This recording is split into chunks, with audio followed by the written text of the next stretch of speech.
Yo, what's up everybody and welcome back to another MROC news. Yeah, I don't know, I'm just gonna blow my throat out by trying to get to like really kind of metally when I come to like just pronounce that. In any case, this is a very important video as we have got information over the weekend. It dropped the beta information for 0.3.0. If you are following the Discord, you'll know that a lot of hype has been built around this particular update. Will this be the update that sees us the global release?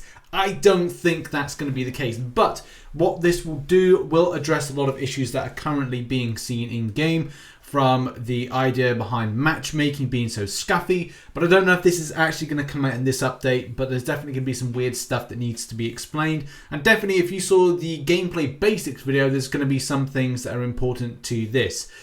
So yeah, where do we begin? Well, Advanced tab. The Advanced tab allows you to see your champion's currently equipped attributes in greater detail to give you more insight into how your champion is currently built. Kind of important because I want to feel like if I'm building a champion to a certain thing, and that's something I'll be looking to represent in guides. How you build a champion will be specific to different things. If you get a piece of rare gear that's all about, hey, I'm going to put more power into my light attacks, then okay, that's how you build your champion. But as well, if you're a person that does, say, specials, and you feel like your special attacks is your strongest point, and say you're building the champion around special power, or you know the way that you can, even with like a piece of rare gear that I have with Storm, I'm able to do more damage whilst the champion do more heavy attack damage while the enemy champion is frozen. So that's something as well, how I build that champion around that particular type of gear, and that's something that needs to be addressed in guides. And that's why I think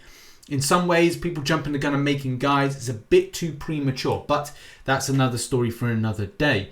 A lot of fundamentals can be seen in this video here. So the video on screen is from the gameplay basics, and the gameplay basics video will have like certain things like you can see areas in more detail, you can see different fight dynamics, you can also see the advanced synergies tab like here, which is something we're going to talk about.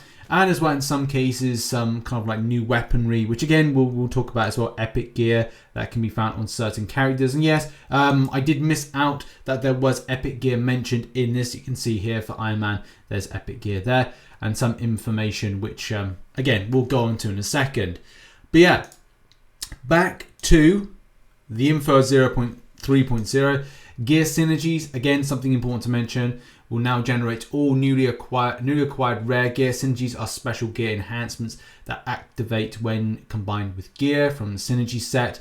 These powerful bonuses will allow you to customize your playstyle to suit your champion's strengths and flex your unique personal flair on the battlefield. Again, like this is what I'm talking about. I know a lot of people will say, and again, I'm going to represent guides, is this is it's your way. Like, it's not a case you can go, okay, what's the best gear? Oh, you have to assign health to Hulk. That's the best gear for Hulk. No, it's all about your own perspective. If you feel that you're generating more damage, look at the numbers. Very early on, people were saying to me, oh, you need to do light attacks. You're doing more damage with light attacks. Why are you wasting time doing heavy attacks? Good, point taken. But that's the thing, isn't it? If you're able to maximize damage by, say, doing more lights, or you maximizing more damage by doing special attacks or heavy attacks, then that's something. And the same thing with MCOC and how you kind of tackle it. Like, I should really mention the other game because we're focused on Marvel Realm on this channel. So yeah, quick match. That's something that's quite important, I think, for players that just want to get in and get a quick game, do something towards their objectives, that kind of stuff. Exactly what it says. Quick match. When you queue up for quick match, all the participating players' stats are squashed to normalized values. By playing quick match, you do not receive battle rating, but you do receive rewards like gear, ISO 9, and gold. If that's handy, you want a quick game, go. But normalized values is going to be something a bit weird. So it's saying like, okay, well, you're all normalized to one specific value. Saying, well, how does that really work? Do you go, right, well, everyone's 500 rating, right? Okay, how does that work? So yeah, I think more information needs to be put on that. Localization. That's interesting. Localization is now supported for the following languages: English, French, Italian. I don't know if that means like just the language preference for like when you pick up the game, it's not English, it's now all the various languages. Azkaban geared this game up, and yeah, just to make a point, if you haven't picked up the game, we're kind of wondering when is the global release. There's a lot more work that needs to be done on this game. It's not a case. It's not a finished product. These changes here, these additions, are like part of many that need to be done, especially as we gear up the game for the next 2 months, and especially what will be, I would say, the global release, because it's not going to happen overnight if you're kind of wondering about that. Economy and progression changes. This is going to be quite important as well, but I'm going to talk about that in a second. So daily objectives have been revamped. Adjusting them have been made to what you need to do each day, how many times. Weekly objectives have been revamped and now reward based on daily objectives complete only. Some champions are now unlocked based on completing a certain number of daily objectives across the number of days, which I guess is important as well, because most of the time you have to do certain bits of criteria in order to unlock certain champions, like getting Storm.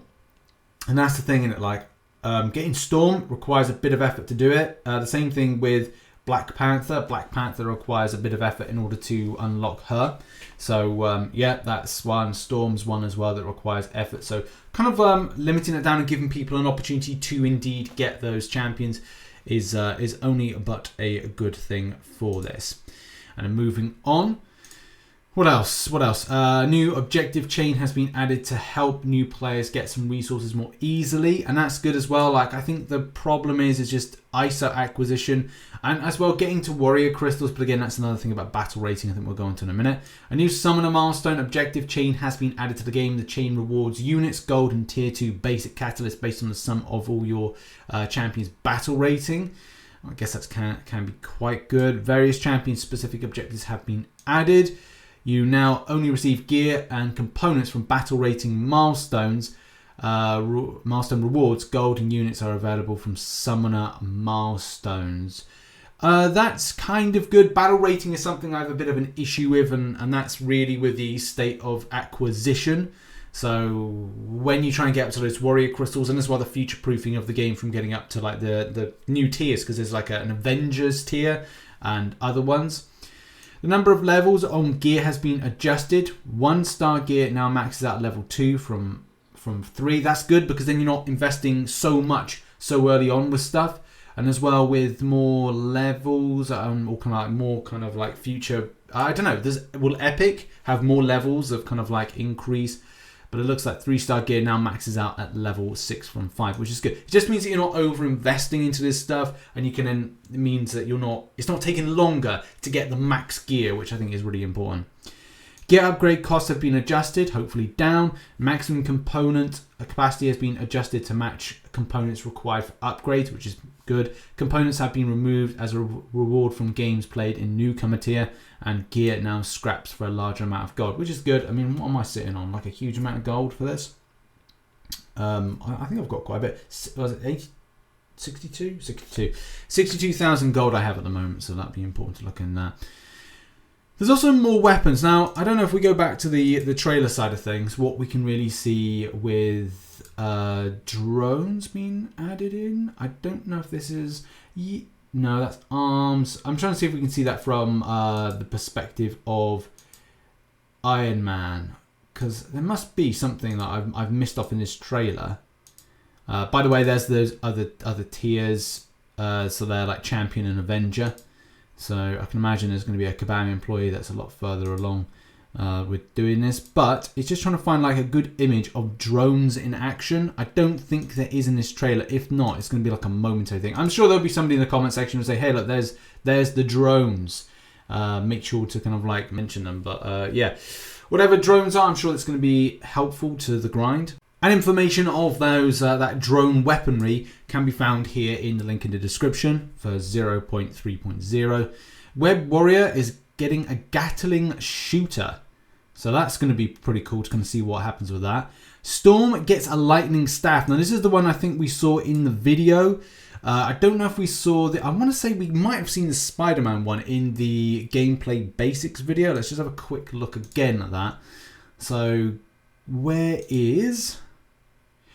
No, not with that one.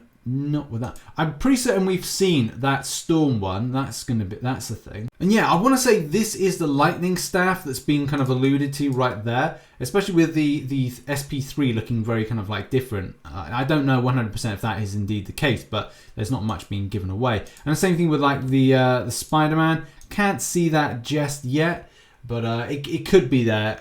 It could be there but I haven't seen it. Also, looks like there's been a few gear enhancements from light attack power improvements. There's a few other things as well. Health regeneration, heal while channeling. So that's going to be good. I've got that on one of my on my Storm, so I'm happy to see that a little bit of an improvements with that one. And there seems to be like a few other things from champion balancing for the Web Warrior, for Vibranium Spear, for Black Panther. We've also got stuff for the Blizzard Wand, which sees improved slowing effect, because I did think that was kind of bad. And it looks like we've also got heavy attack improvements and special attack 2, ability no longer stacks chill, and slow effects on hit. I have to check that out when it goes in.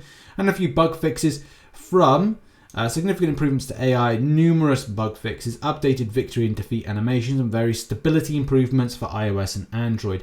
Nothing mentioned on matchmaking. Matchmaking is a current issue. I do think they do plan to deal with that one, because it's a big problem at the moment. It's matchmaking in game. And if you follow the channel, you know we do a few streams on this a week. So yeah, do make sure to kind of keep yourself vigilant for that. I probably won't re-upload the streams, and as well I am thinking about the way that it's kind of damaging some of the video performances, but I'll consider like what to do in the future, especially if I upload videos now and you go out to watch this. But still, it looks good, guys. It looks really good for the future of 0.3.0. Nothing on the global release at the moment, but it's not a finished game. And as I said in the podcast on Sunday, if Kabam put out this game in this standard, I can imagine that players would go, oh, it's typical Kabam. They can't get a game out working effectively or correctly. So in a way, it's good that it's still in a beta before the global release. And it's still looking pretty good game. I really enjoy it, and I'm going to put more video guides out in the future that do take into consideration various different things. But as soon as we get new updates, things change, and I need to kind of adapt and make sure that I'm ready for the finished product. So that's why I haven't done a lot of guides just yet, but I might do some beta orientated guides before the real deal is put out very, very soon. But thanks for watching this video. Go and check out some other content, and have a good one. See you soon.